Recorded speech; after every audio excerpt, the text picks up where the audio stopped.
Menteri era Jokowi ini berhasil rebut 1,2 triliun dari Tommy Soeharto. Karir Sri Mulyani benar-benar moncer sejak Presiden RI dijabat SBY sampai dengan Presiden Jokowi. Bahkan Sri Mulyani memiliki prestasi yang tidak dipandang remeh-temeh. Pada zaman Orde Baru, pengusaha nasional yang juga anak mantan Presiden Soeharto, Tommy Soeharto, menginisiasi proyek mobil nasional pertama Timor. Badan usaha pun dibentuk di bawah bendera PT Timor Putra Nasional TPN. Belakangan proyek Mopnas tersebut gagal setelah ikut dilanda krisis moneter pada tahun 97. Menteri Keuangan Sri Mulyani Indrawati akhirnya bisa mengejar pelunasan utang tersebut. Dikutip dari halaman resmi Setkap, pemerintah berhasil mengamankan uang negara senilai 1,2 triliun dari rekening TPN yang diblokir di Bank Mandiri. Majelis Hakim Mahkamah Agung MA memutuskan menolak upaya peninjauan kembali PK kedua yang diajukan oleh PT Timor Nasional terhadap putusan PK perkara 118 di PN Jakarta Utara terkait kasus pemblokiran uang 1,2 triliun di Bank Mandiri. Kepada Biro Advokasi Sekretaris Jenderal Kemenku Tio Resepina Siahaan menyambut baik keputusan Majelis Hakim PK Mahkamah Agung itu dan bersyukur dengan kemenangan tersebut. Kemenangan yang dicapai pemerintah sampai tingkat PK sudah melalui proses pembuktian dan argumentasi hukum yang sangat kritis, tajam, dan jelas karena kami sangat meyakini dana tersebut memang hak pemerintah, kata Tio dalam keterangannya. Selain itu, kemenangan atas perkara PT TPN ini menjadikan Menku sebagai pemegang hak tagih atas seluruh utang PT TPN kepada pemerintah RI. Dengan demikian, PT TPN tidak lagi memiliki kesempatan untuk melakukan upaya hukum lain atas perkara mengenai utang PT TPN, terang Tio.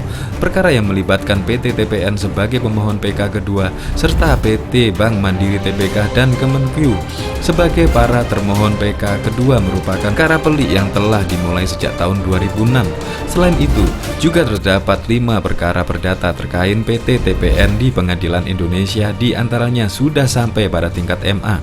PT TPN pengajuan permohonan PK kedua atas putusan PK perkara 928 di Pengadilan Negeri Jakarta Selatan terhadap putusan PK perkara 118 di PN Jakarta Utara. Dalam proses tersebut, Biro Advokasi Sekretaris Jenderal Kemenku berkoordinasi dengan jaksa pengacara negara dan Bank Mandiri untuk menyiapkan strategi serta materi dalam memori kontrak PK kedua perkara tersebut. Setelah menjabat sebagai Menteri Keuangan untuk kedua kalinya, Sri Mulyani kembali melaporkan harta kekayaannya. Sri Mulyani memiliki kekayaan sekitar 46 miliar sesuai dengan LHKPN per 25 Maret 2019. Harta yang dimiliki oleh sang menteri terdiri dari sejumlah aset bergerak dengan nilai sebesar 415 juta, surat berharga senilai 12 miliar, dan kas sejumlah 5 miliar. Ada pula aset tanah dan bangunan senilai 37,900 miliar. Meski memiliki harta hingga miliaran rupiah, siapa sangka Sri Mulyani justru tak memiliki mobil maupun kendaraan.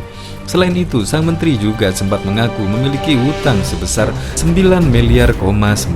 Dengan harta yang melimpah ini, Sri Mulyani pun tak pernah malu menggunakan transportasi umum, salah satunya delman. Ya, Sri Mulyani ternyata kerap naik delman bersama cucu dan suaminya saat berlibur. Sri Mulyani pun rela berdesakan demi menemani ketiga cucunya. Momen tersebut dibagikan sang menteri di halaman Instagram pribadinya pada Minggu 9 Februari 2020. Bahagia rasanya saya dan suami dapat pergi bersama cucu di Sabtu pagi yang cerah.